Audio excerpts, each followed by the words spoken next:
Greetings sports fans and welcome to Sports Desk with me, your host, RJ Nudds. Now today we're going to be talking about the Seattle Seahawks with this nice retro logo that I've got here, and we're going to be talking about what the Seahawks might do in the free agency period that is due to commence in the National Football League this week. Okay, so their main problem, once again it seems to be the same with every team this year, is quarterback. It is a quarterback driven league. You need to have a top quality signal caller under centre, otherwise you are not going to be able to compete at a high level. Now the Seahawks were competitive last year, posting a 7-9 record while starting Tavares Jackson, who is a Minnesota Vikings cast-off. Now Jackson has had quite a bit of first team experience given his time in Minnesota and now his time in Seattle, and he is a competent player, capable of some great throws, but not really capable of winning a game for his team. At best, Jackson manages not to lose the contest. Now behind Jackson on the roster they've got Charlie Whitehurst, who they made a big play for a couple of years ago to get from San Diego. Whitehurst is due to become a free agent this year, and it seems likely that they'll let him go because he's never really been able to nail down a starting job. If you can't beat Tavares Jackson for a starting job in the NFL, maybe you should be thinking about going to Canada. Anyway, I think it's unlikely Peyton Manning will go to Seattle, despite Pete Carroll, the coach of the Seahawks, expressing his interest in the legendary signal caller.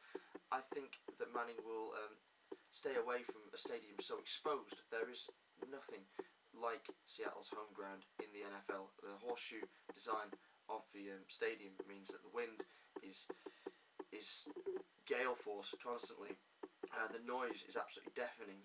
The crowd, as we know, referred to as the 12th man up in Seattle. Although that is often a benefit for home defences, I think that kind of raucous atmosphere might unsettle Peyton Manning. He's used to a calm and collected kind of environment.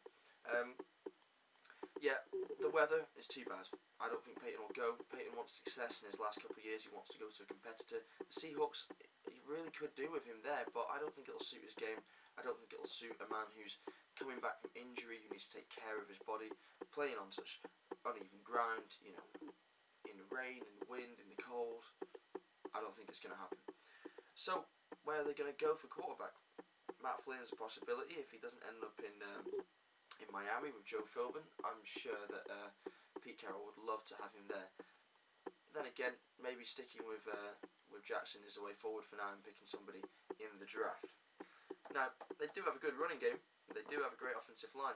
Maybe Manning will surprise us all and go there. Or maybe someone else. Another veteran signal caller. Maybe Drew Brees. Who knows? Okay, so their run game, like I mentioned before, is superb. They've managed to give their franchise tag to Marshawn Lynch, rewarding that running back with the payday he deserves. He's the linchpin to this team. Him carrying them on his shoulders all last year with his physical and uncompromising style of play has really been what typified the Seahawks under Carroll's reign. He was a great signing for the Bills. He's really found his feet in Seattle, and I think he will be there for a long time to come. The intention is apparently to figure out a long-term deal once the free agency tag, the franchise tag, expires. Okay, so another reason why Manning might not end up in Seattle is due to the fact they don't really have a genuine receiving threat. Their receivers are competent, but there are no Hall of Famers, no Pro Bowl caliber players suiting up for the Seahawks week in, week out. They are expected to make a bid for San Diego's Vincent Jackson. There could be a lot of rivalry in the NFC West for this receiver. The only guys in that division that aren't going after a receiver really are the Cardinals, and even they wouldn't mind the addition of Reggie Wayne, who is expected to come with Peyton Manning as part of a package deal. Jackson is a big target for whoever they are starting on the centre, and big-handed guy, very fast, stretch the fields, would really open up the run game even more, giving Lynch a chance to build on his season last year. Now another interesting option would be Brandon Lloyd of divisional rivals for St. Louis Rams. Lloyd came to St. Louis from Denver last year, posted 51 catches for 683 yards in half a season's worth of play. He is Sam Bradford's favourite target. He is an excellent player. He is an elite caliber player. He's also a free agent.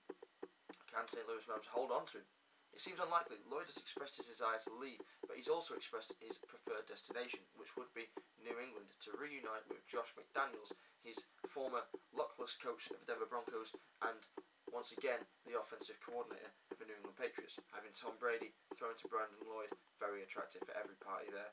Gives Brady a deep threat that he hasn't had since Randy Moss left the team, and it gives Belichick a player that he can work with, someone that knows McDaniels, someone who can fit straight into that system, somebody who wants success, and somebody who's very capable of bringing it to that team.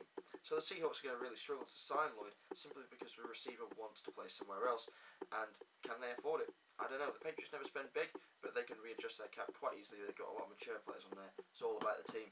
Lloyd will take a cut to go to the Patriots, so they won't need to front up as much cash to sign him as anyone else. Now,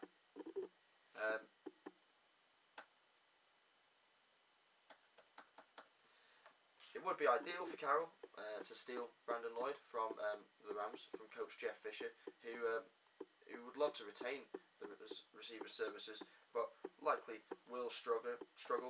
But to get the receiver that they need and to take him from a division rival would be a double whammy that I'm sure Pete Carroll would really like to see come to fruition. Defensively, Carroll's got the Seahawks moving in the right direction. They're a powerful team. He wants them to be faster. He's mentioned this. He said that he thinks they lack speed in the middle of a park. A good free agent to consider might be Curtis Lofton of the Atlanta Falcons. He would give a lot of quickness around the middle, increasing the power of their rush, and hopefully disrupting the opponent's offensive line, making that whole defense gel together, giving them a little bit more time, a little bit more of a feeling of what's going on the offensive side of the ball. So, to conclude, the Seahawks were competitive last year, but the NFC West is no longer as soft as people have made it out to be in the past. The Rams are expected to get better under Fisher, with another year of maturity for Bradford. Jackson hoping to have a great running season as well.